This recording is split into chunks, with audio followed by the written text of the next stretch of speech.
Miskonsepsi pemahaman Wahabi yang perlu kalian ketahui.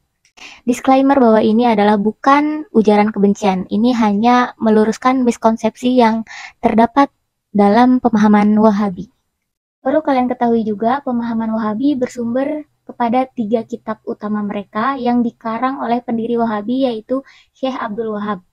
Yang pertama kitab Syarah At-Tauhid, yang kedua Usul Ats-Tsalatsah, dan yang ketiga adalah Kusyfu Asy-Syubhat.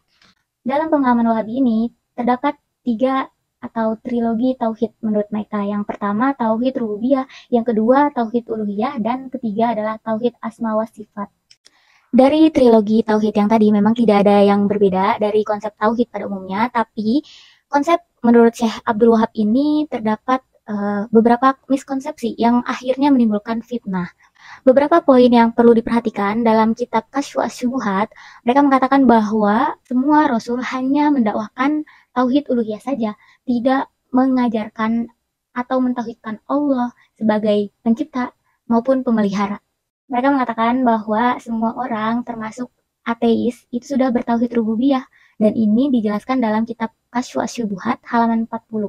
Padahal dalam Quran surat Yunus ayat 31 dijelaskan bahwa dari sanalah Syekh Abdul Wahab menyimpulkan bahwa semua manusia sudah bertauhid rububiyah atau mengakui Allah sebagai pencipta. Padahal di dunia ini banyak orang yang tidak mengakui Tuhan atau ateis. Dan gak mungkin kan orang Hindu atau orang Kristen mengakui bahwa Allah sebagai pencipta. Sehingga tauhid rububiyah ini tidak perlu didakwahkan kepada mereka yang selain Islam. Lalu poin yang kedua, dalam kitab Kasyfu Asy-Syubuhat pada halaman 57, Syekh Abdul Wahab itu mengatakan bahwa mazhab Asy'ari adalah mazhab yang batil.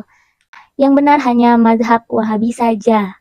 Mereka mengambil dasarnya dari Quran surat Al-Mu'min ayat 83. Ayat yang dituduhkan Allah untuk kaum musyrikin, mereka tarik dan mereka tuduhkan kepada orang yang beriman. Ini corak penafsiran pemahaman yang salah. Dan orang-orang yang mengikuti paham Asy'ari itu dituduhkan oleh mereka sebagai pemahaman atau tauhid yang batil. Dan mereka menuding bahwa orang yang tidak bertauhid kepada mazhab mereka itu salah semua. Kemudian yang ketiga, ini merupakan pemahaman yang menjadi cikal bakal adanya teroris. Kenapa? Karena mereka menuding bahwa Nabi SAW adalah orang yang memerangi kaum musyrikin. Padahal dalam sejarahnya Nabi Muhammad SAW itu bertahan di Mekah selama 13 tahun. Di Madinah kaum muslimin diperangi. Kemudian setelah diperangi selama 2 tahun di Madinah, barulah kaum muslimin ini diperintah untuk memerangi balik kaum musyrikin. Jadi sebenarnya perang yang terjadi ini adalah perintah dari Allah. Kenapa? Karena kaum muslimin diperangi terus. Kayak ibarat kamu dizalimin terus, masa kamu gak membela diri? Nah itu yang terjadi pada saat itu. Perang dilakukan karena untuk pembelaan diri kaum muslimin, bukan semata-mata kaum muslimin yang mulai duluan. Ngerti gak sih? Kayak ibarat kalian diusik, masa iya sih kalian diem terus gak ada perlawanan dan pasrah aja gitu. Dan perang ini diizinkan karena kaum muslimin diperangi.